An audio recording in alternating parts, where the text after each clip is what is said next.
Tennessee, home of the Smoky Mountains and the Vols, a place known for its southern hospitality, though lately that warmth feels like it's turning more into hostility. Something's changing here, not in the people, but in the laws. Tennessee Governor Bill Lee signs a bill that mandates businesses and government facilities to put up signs if they let transgender people use multi-person bathrooms, locker rooms, or changing rooms associated with their gender identity. Two bills, one restricting drag and the other banning gender-affirming care, have passed in the legislature and are on their way to Governor Bill Lee's desk. But before quietly signing a controversial piece of legislation into law today, the bill puts public schools at risk of a lawsuit if they allow transgender students or staff to use multi-person locker rooms or restrooms that don't align with their sex at birth. Tennessee is one of several states that passed laws banning transgender people from participating in high school sports. Senate Majority Leader Jack Johnson, a Franklin Republican, has filed two of the controversial bills. One that would outlaw children's transgender therapy and another to ban drag shows deemed sexual in nature.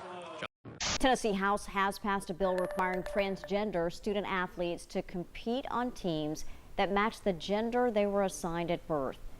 LGBTQ and human rights advocates say the bill directly discriminates against transgender students and people. This week, a federal judge blocked a new state law requiring businesses to post a notice if they allow transgender people to use bathrooms. Tennessee Governor Bill Lee today signed two bills into law. One places restrictions on drag shows and the other bans gender-affirming medical procedures, including surgery and prescribed medications. Living while transgender in an increasingly hostile environment. The rise of anti-trans laws in Tennessee. Since 2022, 106 anti-trans bills have been introduced. Of those, 35 have passed. Today, I'm going to tell you about 6 in detail. First up is SB 1, which prohibits gender-affirming care for minors in the state of Tennessee. This law was upheld by the Supreme Court case United States v. Scrimeti, which confirmed it does not violate federal equal protection. SB 1 has major implications for transgender youth, healthcare providers, and families navigating care decisions in Tennessee. Next up is Senate Bill 1440, which establishes a legal definition of sex for Tennessee statutes. Under this law, sex is defined as a person's immutable biological sex determined by anatomy and genetics at the time of birth. SB 1440 has significant implications for transgender individuals and organizations supporting them, as it codifies a birth-assigned definition of sex throughout Tennessee law. Next, Senate Bill 228 addresses participation in public middle school and high school sports. As enacted, a student's eligibility for interscholastic athletic activities is determined by the student's sex at birth. This law directly affects transgender students, restricting participation in school sports consistent with their gender identity. SB 1182 requires that any public or private entity operating a building open to the public must post a notice at each restroom if their policy allows members of either biological sex to use any public restroom in the facility. SB 1182 affects businesses, public buildings, and their patrons, and has implications for transgender and gender-diverse individuals navigating public spaces in Tennessee. Senate Bill 1810 regulates how schools handle students' requests related to gender identity. As enacted, any request by a student for an accommodation to affirm their gender identity must be reported to both a school administrator and the student's parents. The law also prohibits school employees from knowingly providing false or misleading information to parents about a student's gender identity or plans to transition. Additionally, it authorizes civil action by parents or the AG of the state against schools that fail to comply. This bill significantly impacts student privacy, parental notification, and school policies on gender identity accommodations. Senate Bill 1229 governs sexual orientation and gender identity curriculum in schools. As enacted, it requires a school or public charter to notify a student's parent or guardian before beginning such curriculum. Parents or guardians are allowed to excuse their child from the instruction, and the school cannot penalize an excused student academically, provided they complete an alternative assignment. This directly affects how LGBTQ topics are taught and how students and families engage with these lessons in Tennessee school. The real question before us is why?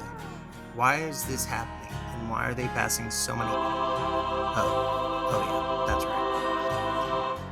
Religion in Tennessee is often used as a tool to justify laws targeting transgender people.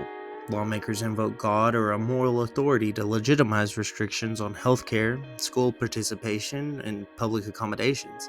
This framing casts transgender youth as a societal threat, amplifying stigma and creating real harm in their everyday lives. By turning faith into a political weapon, policy decisions are presented as a moral necessary rather than discriminatory. An example of these such lawmakers is Jonathan Skrmetti, seen here watching a group of trans kids get bullied.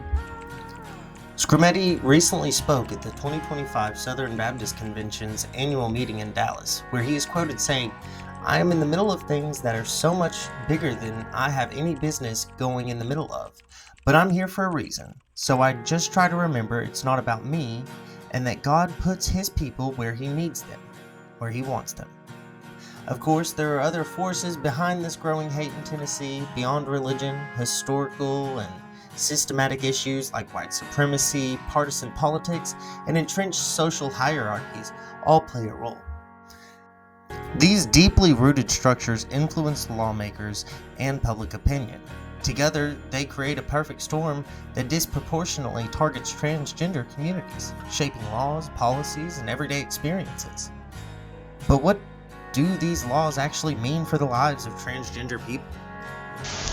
I have really lost hope in this area.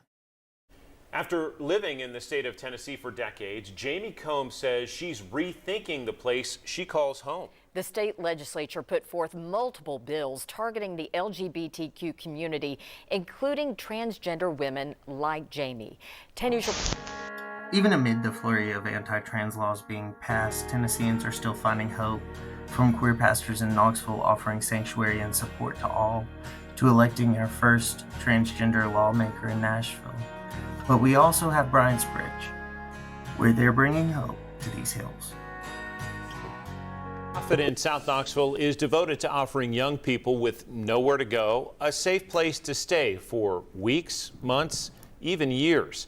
10 News reporter Olivia Degg spoke to the founder of Bryant's Bridge and to young people living in a home welcoming to all. This South Knoxville home is a safe haven. I'm very appreciative of how fast they moved to get me here because it was a very dark time in my life. Amelia is one of 5 people who live at Bryant's Bridge right now. It kept me off the street, actually. This house opened 3.5 years ago on a Housing First model. We believe that if you don't have housing, recovery from everything is really impossible. Residents can stay as long as 1 to 5 years. We're not trying to change the entire world. We are trying to prevent long-term chronic homelessness, 5 people at a time. Bryant's Bridge has helped 17 young people get off the streets. That first night was the first time that I felt safe, where I could sleep. And feel loved.